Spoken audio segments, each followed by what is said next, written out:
سورة النمل آیت نمبر 60 صفحہ 609 أعوذ بالله من الشيطان الرجيم بسم الله الرحمن الرحيم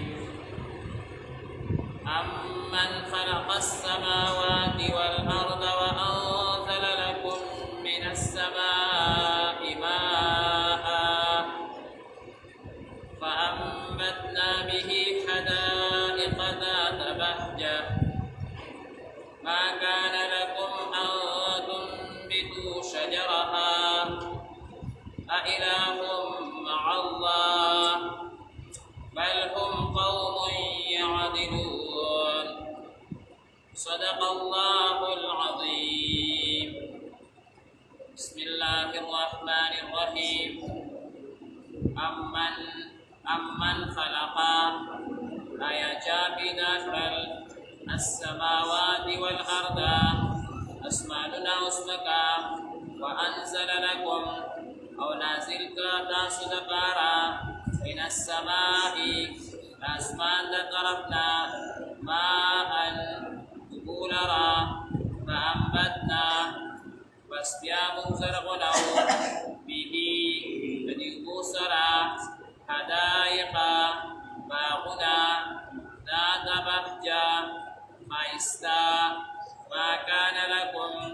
ممكن تاسو دپارا ان تنبتوا تاسو زرغن كي شجرها وندهغي أإله مع الله أيا بالمعبود الله سرشتا بل هم قوم بل خدا يودا سرلدا يعدلون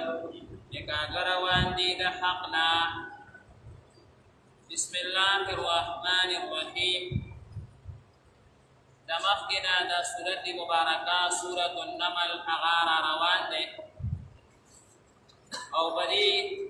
سورة النمل کی اللہ تبارک و تعالی نبی کریم صلی اللہ علیہ وسلم تا فرمائی دیو جدا ندی قرآن مجید تبلیغ کوا او دا خلق ترسوا دا اللہ دا طرف ندے او پتا باندې د موسی علیہ السلام غوندې حالات او تکلیفات راشي بیا هم د چا پروا مکوا او قرآن مجید هغه خلقو ته رسوا نو میستی الله تعالی د موسی علیہ السلام واقعي ته اشاره فرمایله بیا ورپسې الله تعالی د سلیمان علیہ السلام او داغه د والد سے د داود علیہ السلام واقعا ذکر کا دی دا پارا دا داود علیہ السلام او دا سلیمان علیہ السلام ذکر او واقع راغلا چی اللہ تعالی حقیتا بادشاہی او حکومت ورکڑو دا هم دا دین برکت نبی کریم صلی اللہ علیہ وسلم تا اللہ تعالی فرمائی چی کلا دا قرآن مجید خلق و درسیو پخبل دین باندې مستقیم او کلک ولاړی دا تبم اللہ تعالی حکومت و بادشاہی در کی و بیا ومغا شان حکومت و بادشاہی نبی علیہ السلام تا ملاو شوا مدینہ منورہ کی یا اللہ تبارک و تعالی بدی میسکی دا نور و انبیاء کرام واقعو طرف تا ہم لگا لگا اشارو کا چچا دا قرآن مجید خبر ندمنلی نا اللہ تبارک و تعالی حلاک کردی دی لکا سمودیان شو لکا لحدلوت علیہ السلام قوم شو یا دا سنور قومنا اللہ تعالی طول حلاک کردی دی اس اللہ تبارک و تعالی بدی رکو مبارکہ کی دا توحید مسئلہ ذکر گئی جی اللہ تبارک و تعالی یو دے او دا تمام اسمانونا اسمکی دا اللہ تعالی پیدا کردی دی او دا اسمان نا اوبا نازلی دا اللہ تعالی ذات پا یواسی باندی کئی دا دغه اوبو په وجه باندې بیا تاسو ته قسمه قسم زرغونه او بوټي او باغونه خشته خشته هغه زرغونېږي الله فرمایي دا تاسو نشئ کولی نی بل معبود کولی شي نی یو طاقت کولی شي دا صرف د الله تبارک و تعالی ذات په یوازې باندې دا دې لپاره الله تعالی ذکر کوي چې ستاسو د الله تعالی سره تعلق جوړ شي، د الله تعالی د ذات سره تعلق جوړ شي، د انسانانو د الله تعالی د ذات سره تعلق جوړ شي. بل توحید الله تعالی قرآن مجید کې بار بار دې لپاره ذکر کوي چې د مونږه یو د الله د ذات سره ربط او تعلق پیدا شي، یو د الله د ذات نه غوښتل شروع شي، د هغه عبادت شروع شي، هغه سره محبت هغه شروع شي. نو دا باقاعده د دې پارې مبارکې شلمې پارې ابتدا مو شوه او د قرآن مجید د درس د تفسیر باقاعده ابتدا وشوه. کوشش کوو چې قرآن مجید ته ډېر وخت مونږ ورکړو، درس ته مونږ انتهایي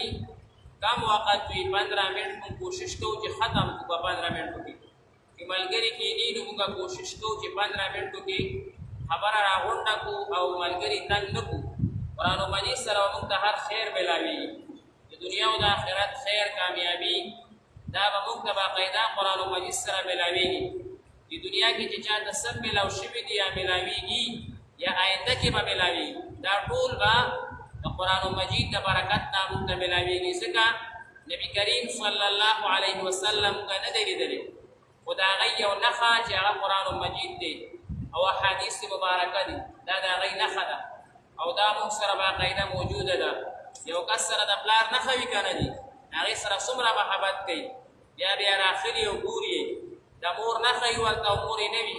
د هغه بیا راخلي او ګوري. دا موږ سره د حضور صلی الله علیه وسلم نښه ده. پکار ده چې دا خو موږ بار بار راخلو، بار بار یې ګورو.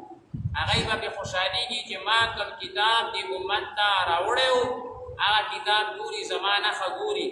او استقی عمل کې راولي، هغه به څومره خوشحالېږي. نو چې هغه خوشحالېږي نو ګورئ چې د څوک د پلار سره محبت کوي او پلار یې مړ یا مور سره محبت کوي او مور یې مړه وي، او ته خوب کې راځي او باقاعده خوشحالي ویني، هغه خپل مرده او مړی خوشحاله ویني. همدغه شانتې به نبي کریم صلی الله علیه وسلم زموږ نه خوشحاله وي، د هغوی په دعاګانو کې، د هغوی په توجهاتو کې به باقاعده زموږ حصه وي، هغوی به موږ ته خپل دیدار راکوي. امن خلق السماوات والارض امن خلق آیا چا پیدا کړل السماوات والارض اسمانونه او ځمکه، وانزل لکم او راښکته کړه تاسو دپاره من السماء د اسمان د طرف نه ماء اوبه، فانبتنا پس بیا رازرغونی به په دې اوبو سره حدایقا باغونه ذات بهجه خشته، ما کان لکم نو ممکن تاسو دپاره ان تنبتو چې تاسو زرغون کئ شجرها ونې د دې باغونو اله مع الله،